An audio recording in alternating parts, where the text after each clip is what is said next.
Another edition of the off-season Real Kyper at noon. Hey, everybody, Nick Kyprios here. How many of you are bored like hell? Yes, even though we're coming upon the Christmas break, it's been tough. No hockey. No daily hockey. Nothing across the board. Yeah, we had some talk about perhaps Gary Bettman and the NHLPA rejigging this financial commitment that they have for each other. To me, that was just a big waste of time. But we'll get into that and so much more. Yeah, there's a lot to talk about. These divisions that we're talking about, an all-Canadian division, an East, a West, a Central. Maybe we'll talk a little bit about my book. See if Doug MacLean's read it at all. Come on. We'll figure that out too. And then there's this new set that he has in Florida. We'll get into that and so much more. Alex Steen announcing his retirement, what that means to the Blues. So much. So let's go find Doug MacLean because he's been in transition, no longer in PEI. And I know I kind of bust his balls a little bit, but he's the smartest one out of all of us as long as he stays safe in Florida. 80-degree weather, golf, beach. As long as he's doing it with his mask on. That's all we care. Mac, how's the new set?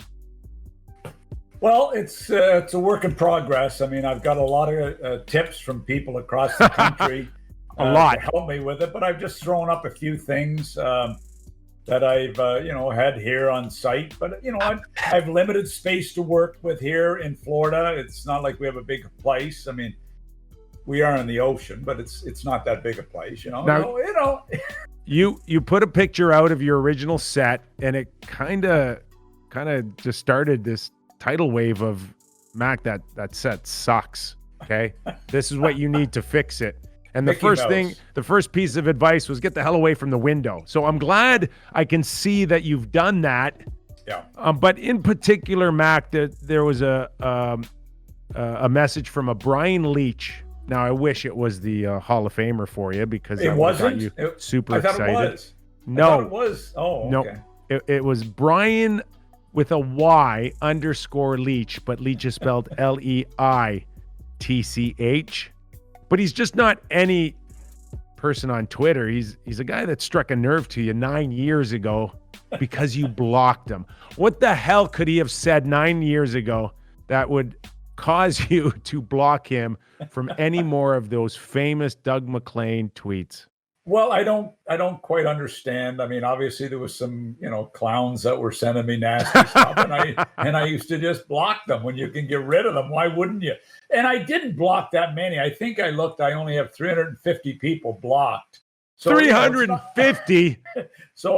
But now I'm getting requests because look, I've mellowed. I don't take it as serious. I don't really care. So I'm slowly unblocking people that come to me with requests on. Bruce Garriock sent me a note the other day. Could I unblock one of his friends in Ottawa? So look, I'm trying to become, less sensitive in my old age. Did you and Damian Cox have a contest on who could block more people? Right. Don't compare me to Damian Cox, for God's sake. Like the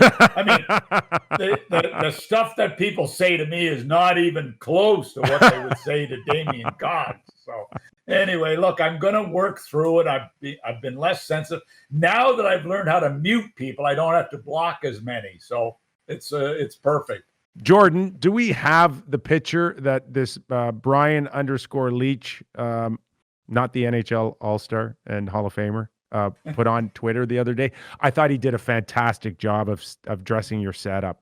Yeah, we have the floor plans. Oh, we have some looks blueprints awesome. up. We're ready for expansion. Mac, here. That's a state-of-the-art studio right there. I'm maybe a little biased, but I think that picture of me holding the Stanley Cup is fantastic. I'm sorry I didn't personally sign it to you, though. Well, look, I was impressed with this Brian Leech. I sent a note to him and thanked him and said, look, congratulations on your great career with the Rangers as well. But you know what? I guess it wasn't the same guy. But you know what? He did a great job with your poster. I like that. I love the rat on the mantle, showing the rat from the Panther days. They got the CBJ. They got the cannon on there. Like beautiful seriously. curtain. Beautiful curtain. I know it looks good, and Jeff Rimmer thinks it's beautiful, but I mean, I would have rather had a CBJ jersey up there instead of that cannon stuck in the middle. But you know what? It really was nice. The guy did a nice job. I've unblocked him. We've made up. And I found that it wasn't the real Brian Leech from the Rangers. I feel better about that. I wanted to comment on how he finished his illustrious career with the Leafs. But you and Brian Leech both finished your career with the Rangers, both pretty similar, by the way. Both of you weren't very good there. But anyway, I love the fact. I think the guy did a hell of a job. You know what my favorite part of that picture in that on your new set was? That you had a copy of my undrafted. Right on the bookshelf. Right on the bookshelf. Now, I'm not going to ask you if you've read it, but I assume you've almost memorized it. That's how much I have fallen asleep many nights in bed reading it. Great stories in there, Mac. It's available in every major outlet, Chapters, Indigo, Amazon.com. So when you order all your stocking stuffers, just right from your computer, bud. Okay. Everybody in my family is getting a real Kyper book for Christmas. Any particular story you like? I got a few great, Pierre Maguire's in there. I love a lot of big names, Mac. I love the story about the runner-up. I love the story about the runner-up, Pierre Maguire. I thought it was a great story, and congratulations to your daughter. She did a marvelous job on that. But we voted the runner-up. I knew he wasn't one of your favorients, but that's okay. I've even got over that. No, I don't care. Pierre and I are on good terms, and he's had a wonderful career. We're both blessed to be in this television world, Mac. Don't be spreading bad rumors. You're good friends. We're on good terms, buddy. We're on good terms. And I don't have a problem with Pierre either. It just said he worked at TSN, and we couldn't like anybody. No, we did not like anybody back then. And I made it really crystal clear in my book how much I hated those at TSN. Yes. All right. Exactly. That was real good. So listen, we're going to get into a lot of things, including how you handicap and how we see these potential divisions, including the Canadian one, which will guarantee a Canadian team in the Final Four. How about that, Mac? That should get Canadians excited. But before we get into that, I just want to get your thoughts on the World Junior Championship coming up. It seems like it's such a struggle to pull this thing off. And, there's been some hiccups. There's been some positive tests. There's been a plane that had to land because it was too heavy with some of the teams on it. Seriously. Are we actually going to see this tournament through? Well, look, I think once they all get into the bubble and start to work their way through it, I think it'll probably come off because of the experience that Edmonton had with the Stanley Cup playoffs. I certainly hope it is. I think about it, and I have a hard time trying to figure out why would they do this with the COVID cases now coming, happening so regularly in Canada, and they've got a bunch of kids in there. Why would they bother to do it? But we know the answer. We know why they're doing it. It's because of money. The cash, baby. Listen, the cash. I compare it to this. Why are Ohio State playing football? Because Ohio State are playing football because the TV money they make and what they make from their football program pays for all the other sports throughout the course of the year at Ohio State. Yeah. Same thing with the World Junior, as you know. It's money generated, and obviously probably 50% of what they normally would have generated without fans there. But it funds all Hockey Canada's programs. That's what it does, and that's why they're doing it. Yeah, the WIHF and Hockey Canada are probably talking in the vicinity of $12-15 million from TSN. So that alone is enough for them to get it done. And then it takes care of their obligations to their sponsors. Of course, a live event now is gold for TSN, Sportsnet, ESPN, you name it. Live events is absolutely huge. So TSN wants to keep their subscriptions up.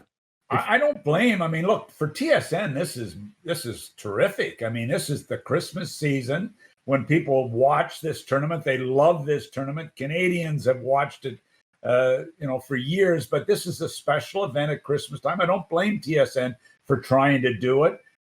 You know what? We're getting the best young players in the world in a tournament that we'll both enjoy watching on TV. Unfortunately, we've got a crisis going on outside. And you know what? Let's just hope they get through it safely. Let's hope it's a success. Let's hope that Hockey Canada make enough money to fund a lot of their programs because of their TV revenue, sponsorship revenue. Let's hope that that's the case. And let's hope that no young kids end up with COVID. I mean, they've already tested positive numerous ones, but they're going through the quarantine now. So, they'll work their way through that. So, look, this is a unique tournament, Kippy. Like, Team Canada, if I'm not mistaken, have 20 first-round draft picks on their team. Team USA have 9 first-round draft picks on their team. This is a great tournament for people to watch, great future prospects of their teams, whether it's the Canadian teams watching or it's just a great opportunity to watch the best under 20-year-olds in the world play. And we've got some top first-round picks on display. Debating whether or not you're going to send a first rounder to the World Junior Championships is nothing new. Even in your heyday, of course, you weigh out the pros and cons. Has a pandemic changed that philosophy? Because we still see some teams like the Rangers going, you're not getting our first pick overall, Alexis Lafrenière. First, I don't get that. I'm sorry. Lafrenière would have been finished in early January. The NHL is not going to start till the 13th. Why go there? Come on, Mac. Look, he can get hurt. Serious. He can get hurt, or he can catch COVID. Well, yeah, but he can catch COVID in New York just as easy as he can catch it in Edmonton in a bubble. I guarantee you that. I don't get that. I mean, I just think they're not playing the Rangers. They're not going to play till mid-January, maybe into early February. We don't know for sure when they're going to play. Why not let the kid go and experience it? I disagree with John Davidson on this call. I'm confused by it, but hey, we understand nobody wants anybody to get hurt, but come on. If the Rangers were playing and he was on their team, which we know he will be, if they were playing in a condensed season, I would understand it totally. Okay, they're not playing. Listen, there is no, what's the upside that this tournament's going to make him better? It's going to challenge him. He's been in one already. No, they don't have to send him. There's guys that have played in 2 or 3 of them. You know what? It's about representing your country. It's about Team Canada. It's about the Canadian hockey fans. I mean, come on. Is it that big a deal? Come on. He's done it already. He's been there, done that, bought the book. So what? I mean, guys have been to the Olympics before. Does that mean they shouldn't go again? I just think. Look, I didn't let Nash go because we were playing and he was our best player. That's why, and he had played, I think, in the year before. So I wasn't letting him go because he was our number. I went to my coach, Dave King. I said, what about Nash going to the World Junior? He said, Doug, you can't take my best player.